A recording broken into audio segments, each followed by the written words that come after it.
Welcome back everyone to our series on Tech Corp.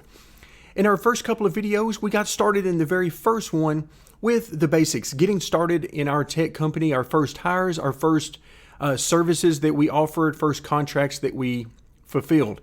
In our second video, we dealt with launching our very first product. We launched a camcorder. In fact, you can see that example camcorder here on the right-hand side. Now here in our third video, we're going to move into the next progression, which is manufacturing and the ability to fulfill manufacturing contracts for other companies, as well as manufacturing our own products in the future. So how do we get started in manufacturing? Well, step number one is we need to come over to our sales executive, which for me is over in the left-hand side of the screen. You can see she is idle. We are going to have her look for manufacturing contracts. Okay, and then we're going to start time again, take it off of pause, and we're going to let her do her work. And there you go. Didn't take her long. A manufacturing contract pops up under the notifications area, and you can see we have a deadline of 11 months, the payment of $132,000, estimated profit $128,000. So we like that. That is excellent. Those are some very good numbers compared to the software contracts that we had been working on. And then at the top, you can see exactly what's involved in the contract, what we're going to need to make. So we're going to go ahead and accept that.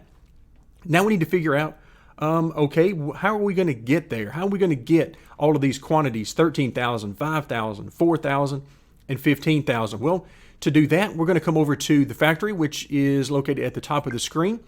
We'll toggle over to the factory. Now keep in mind, as you move between the office and the factory, time does not stop on the other. So while we're in the factory, things are still going on in the office as long as, of course, we have time not paused. But there are a couple of things we need to look at here in this particular area. You can see I've already got a couple of machines out there. Now let's take a look at how they got there. We go under Machine Shop at the very bottom of the screen on the left, and you can see we have several different machines that are available for us to purchase. Each type of machine has a first gen, second gen, and then a third gen with the price going up accordingly. For our purposes right now, we just need component machines. Okay, component machines are going to make all of these parts and pieces that we've talked about, CPUs, RAMs, batteries, and so on. Then we get into various assembly machines, which are going to make audio, video, TVs, and so on. So we have lots available to purchase, but for right now, all we really need are these $30,000 component machines, and I have already placed two of them out here. And you can see we're already working on some things. So we're going to go ahead and stop this production, and we're going to get it restarted with the items that we want them to produce. There we go. Once we start things going, you can see that they are currently idle. So we're going to click on them, and we're going to select Produce. Okay, it lets us know that they can produce 540 units per day. Okay, so what do we want to start out with first? Well, we need some body cases. Now, you notice we already have 11,000, and that's because even though we didn't have a contract going, I've had these guys busy working in here to build up a little bit of inventory, which you can see along the left-hand side of the screen. We've got plenty of body cases, as I figured that would be one of the more popular items we would need. So we're going to select body case. And on the right-hand side of this particular window, we're going to see the requirements. We're going to need plastic and lithium, lots of plastic. And we're going to see that a lot. So we're going to go ahead and select build there. As soon as we unpause the time, they'll get busy assembling that.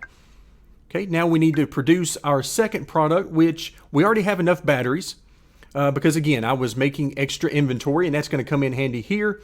Now we need to work on the camera component. So we'll scroll down until we find camera, and it lets us know that once again, we need a lot of plastic and also glass. So we're going to go ahead and click there. And now we come to sort of what it turned out to be a little mini game for me. Time goes by pretty quickly in the game. And here you can see our glass numbers are going down. Every time you left click on the buy button, it gives you 5,000 quantity. And of course, they're not free. So our money will be decreasing as we do that. So what I'm going to do is while I'm over here, I'm going to keep an eye out for when these numbers get low, and I'm simply going to pump them up a little bit. and particularly plastic. I'm going to actually run it up close to 50,000. Lithium, same thing. We use lithium a lot. So we're going to go ahead and pump those up, and you can see we've got a lot going on. Camera, we're done. So let's go ahead and pause once again. So we don't need to assemble camera parts anymore. We've got a little bit of extra, but of course that'll simply go into our inventory to be used later. Now we need to work on RAM. So let's go ahead and stop production here. And now we need to produce RAM. Select build. And now we're up and running on RAM. Now body cases, you can see we're perfectly fine. I'm going to let this first machine here continue working on excess inventory to be used later on, while RAM is worked on by this other one. Obviously, we have another option, which is we can purchase more machines to put in here to continue making more components. I can also have both machines working on the very same thing. In fact, just to give us something to do here, let's go ahead and stop production here, and we're going to start producing RAM. Okay, so you're allowed to have multiple machines working on the very same thing. Let's actually close out some of these things from the office side of things. We're not terribly worried about that. Oh, and we've run out of material. So it looks like what we've run out of is silver. So let's go ahead and run this up pretty high. Now, the good thing is the game will automatically let us know when we have fulfilled this contract so that we can go ahead and finish it and receive our payment. Now you can see we need just a little bit more RAM and we're good to go. So we're going to let this run for another couple of minutes, and we keep an eye out for our amounts. We need a little bit more copper. I'll go ahead and run this up a little bit. It's not terribly expensive, and besides, it helps me just to keep things going. Now you might have noticed over here under the notifications, our contract now shows that we can deliver this contract. We have fulfilled all the requirements. So I'm going to select deliver there, and watch at the top of the screen. We have 455,000 now. We deliver that. We're up to 587. So very lucrative there, because the amount that we're paying right now for these particular machines is not all that much, only 30,000 per machine. And then the material cost is not all that bad. So we're looking at quite a bit of profit from these. So then where do we go from here? Well, we've still got our sales exec busy working to find us more manufacturing contracts. So we're simply going to start time once again, and there we go. She has found us another contract that would pay us $152,000 with an estimated profit of about $146,000.